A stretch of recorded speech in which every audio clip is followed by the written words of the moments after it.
2026 ନୂଆ ବର୍ଷ ତୁଳା ରାଶିର ବ୍ୟକ୍ତିବିଶେଷଙ୍କ ପାଇଁ କିପରି ରହିବ ଆସନ୍ତୁ ଜାଣିବା। 2026 ତୁଳା ରାଶିର ବ୍ୟକ୍ତିବିଶେଷଙ୍କ ପାଇଁ ଏକ ସନ୍ତୁଳିତ ଏବଂ ପ୍ରଗତିଶୀଳ ବର୍ଷ ହେବାକୁ ଯାଉଛି। ଗ୍ରହମାନଙ୍କର ସ୍ଥିତି ଅନୁସାରେ ଏହି ବର୍ଷ ଆପଣଙ୍କୁ ନୂତନ ସୁଯୋଗ ଓ ସଫଳତା ପ୍ରଦାନ କରିବ।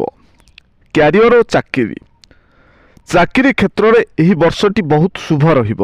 ଯେଉଁମାନେ ନୂତନ ଚାକିରି ଖୋଜୁଛନ୍ତି ସେମାନଙ୍କୁ ଭଲ ସୁଯୋଗ ମିଳିବ। ପଦୋନ୍ନତି ବର୍ଷର ମଧ୍ୟଭାଗରେ ପଦୋନ୍ନତି କିମ୍ବା ଦରମା ବୃଦ୍ଧିର ଯୋଗ ରହିଛି। ସହକର୍ମୀ ଓ ବରିଷ୍ଠ ଅଧିକାରୀଙ୍କ ସହଯୋଗ ପାଇବେ। ବ୍ୟବସାୟୀମାନଙ୍କ ପାଇଁ ଏହା ଏକ ବିସ୍ତାରର ସମୟ। ବିଶେଷ କରି ଅଗଷ୍ଟ ମାସ ପରେ ରାହୁଙ୍କ ଚଳନ ଆପଣଙ୍କୁ ବଡ଼ ବ୍ୟବସାୟିକ ନିଷ୍ପତ୍ତିରେ ଲାଭ ଦେଇପାରେ। ଆର୍ଥିକ ସ୍ଥିତି 2026ରେ ଆର୍ଥିକ ସ୍ଥିତି ମଜବୁତ ରହିବ।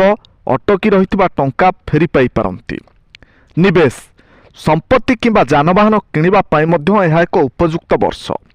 ପୈତୃକ ସମ୍ପତ୍ତିରୁ ମଧ୍ୟ ଲାଭ ମିଳିବାର ସମ୍ଭାବନା ଅଛି। ସାବଧାନତା ବର୍ଷର ଆରମ୍ଭରେ ଖର୍ଚ୍ଚ ଉପରେ ସାମାନ୍ୟ ନିୟନ୍ତ୍ରଣ ରଖିବା ଆବଶ୍ୟକ।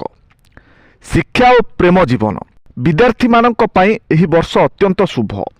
ପ୍ରତିଯୋଗିତାମୂଳକ ପରୀକ୍ଷାରେ ଭଲ ଫଳାଫଳ ମିଳିବ। ପ୍ରେମ ସମ୍ପର୍କରେ ମଧୁରତା ଆସିବ। ଅବିବାହିତ ବ୍ୟକ୍ତିଙ୍କ ପାଇଁ ବିବାହର ଶୁଭ ଯୋଗ ସୃଷ୍ଟି ହେଉଛି। ପାରିବାରିକ ଜୀବନ ସୁଖମୟ ରହିବ। ପରିବାରରେ କୌଣସି ମାଙ୍ଗଳିକ କାର୍ଯ୍ୟ ଅନୁଷ୍ଠିତ ହୋଇପାରେ। ସ୍ୱାସ୍ଥ୍ୟ ସାଧାରଣତଃ ଭଲ ରହିବ, କିନ୍ତୁ ଅଧିକ କାମ କରିବା ଯୋଗୁଁ ଶାରୀରିକ କ୍ଳାନ୍ତି ଓ ମାନସିକ ଚାପ ଅନୁଭବ କରିପାରନ୍ତି। ନିୟମିତ ଯୋଗ ଓ ପ୍ରାଣାୟାମ କଲେ ମାନସିକ ଶାନ୍ତି ମିଳିବ। ପ୍ରତିକାର ବର୍ଷଟିକୁ ଅଧିକ ଶୁଭ କରିବା ପାଇଁ ପ୍ରତି ଶୁକ୍ରବାର ମା ଲକ୍ଷ୍ମୀଙ୍କର ପୂଜା କରନ୍ତୁ। ଗରିବ ଲୋକଙ୍କୁ ଧଳା ରଙ୍ଗର ବସ୍ତୁ କିମ୍ବା ମିଠା ଦାନ କରନ୍ତୁ। କୁଳଦେବୀଙ୍କ ପାଖରେ ଘିଅ ଦୀପଟିଏ ଜଳାନ୍ତୁ।